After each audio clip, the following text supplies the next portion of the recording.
Assalamualaikum warahmatullahi ta'ala wabarakatuh. Jumpa lagi dengan saya pada channel Abah Rahmat. Alhamdulillah, hari ini saya coba akan membawakan sebuah kisah inspiratif, atau kalau tidak mau disebut kisah inspiratif, anggap sajalah dongeng sebelum bobo gitu. Kisah yang akan saya bawakan ini adalah saya kasih nama atau saya kasih judul Cincin Pangeran. Ya, Cincin Pangeran. Mungkin itu lebih pas setelah saya pilih-pilih apa ya judulnya. Ini juga merupakan cerita legenda, cerita rakyat. Jadi di satu kerajaan zaman baheula gitu, itu ada seorang raja yang meninggal dunia, pupus lah begitu, seorang raja. Kemudian punya putra mahkota, putra mahkotanya itu ya sudah dewasa lah, sudah dewasa 17 tahun, sudah bisa untuk menggantikan ayahnya sebagai raja di kerajaan tersebut.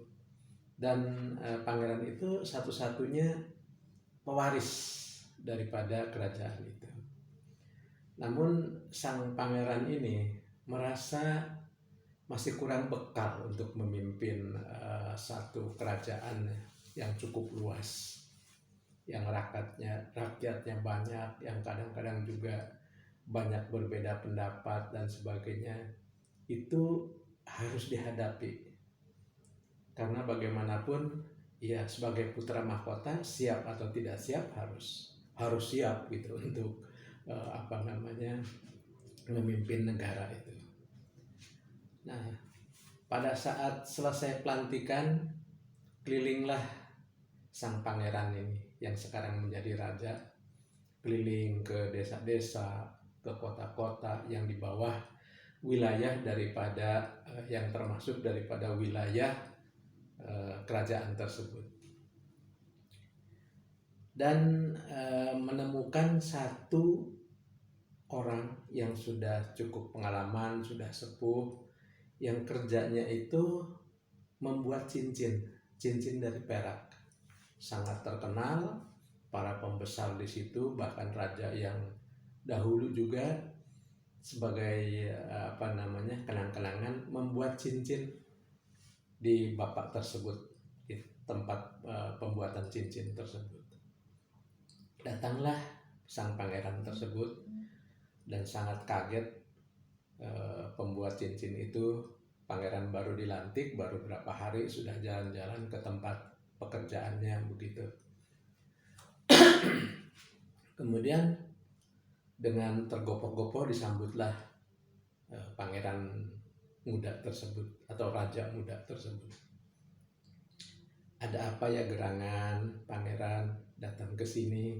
Saya merasa mendapat kehormatan, katanya si paman itu. Kita sebut saja si paman yang pembuat cincin tadi itu. Kemudian sang pangeran, sang raja ini menyampaikan maksudnya bahwa ya paman, tolong saya dibuatkan satu cincin perak sebagai kenangan saya bahwa saya sudah dilantik sebagai seorang raja.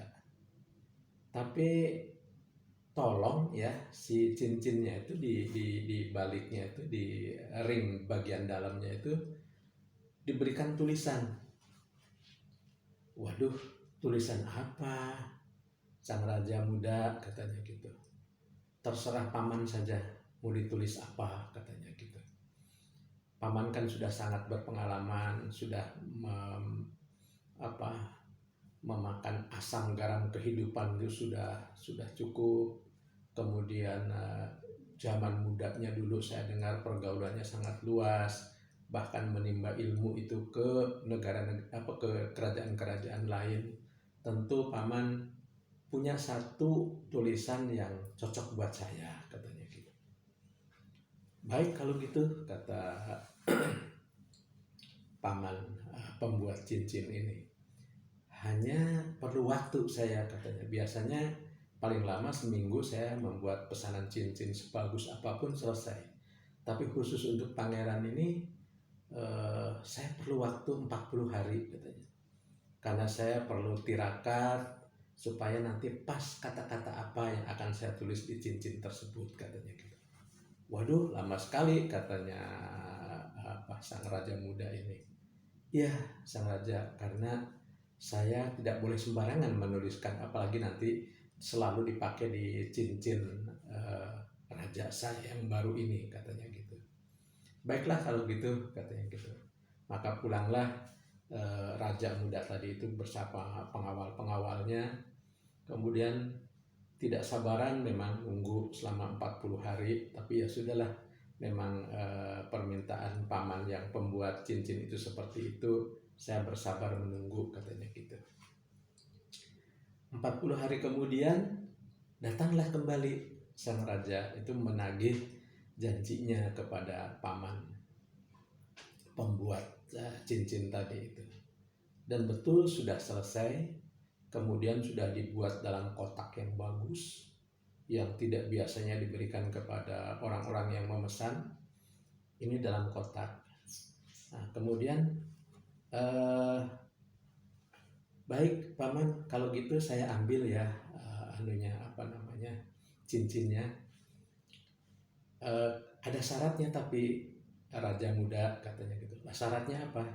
Saya yang harus memakaikan sendiri kepada jari manis daripada tuan itu, katanya gitu. Oh gitu. Dan tidak perlu dilihat tulisannya apa. Nanti saja kalau sudah nyaman dipakai, ya boleh-boleh sajalah kalau mau dilihat, katanya gitu. Maka dengan persetujuan kedua belah pihak dipasangkanlah cincin tersebut kepada jari manis sang raja. Nah, kemudian tentu saja paman pembuat cincin ini mendapat imbalan yang luar biasa daripada raja itu, karena bentuknya cincinnya itu beda sekali, sangat antik, bagus gitu. Setelah itu kembali lagi ke kerajaan sang raja muda tadi itu. Selang berlama, minggu berganti minggu, bulan berganti bulan, tahun berganti tahun, suatu saat di kerajaan itu betul-betul mendapat musibah. Yang pertama, panen-panen pertanian itu busuk, kemudian banyak perampok, hama, kemudian hama tanaman, kemudian wabah dan sebagainya itu menyerang negeri itu, sehingga betul-betul banyak kesusahan, banyak sekali kesusahan, sampai raja ini tidak tega lagi melihat masyarakatnya yang banyak yang kelaparan dan sebagainya. Nah, kemudian suatu saat sang raja ini sudah sampai kepada titik nadirnya, rupanya sudah berat sekali pikirannya. Maka dia pamit kepada pengawal-pengawalannya dan wakil-wakilnya, tolong saya jangan diganggu ya, saya ingin merenung, katanya gitu, sendirian. Begitu juga permeswari yang cantik-cantiknya itu ditinggalkan, karena sang raja ini ingin, kalau zaman sekarang mungkin disebut kontemplasi ya, perenungan sendiri, katanya. Kemudian menyendirilah, jalan-jalan di taman, duduk termenung, bagaimana yang mengatasi keadaan ini, katanya seperti itu. Lalu dalam puncak kegalauan itu, sang raja ini ingat, pegang-pegang cincinnya begini, dipegang-pegang gitu.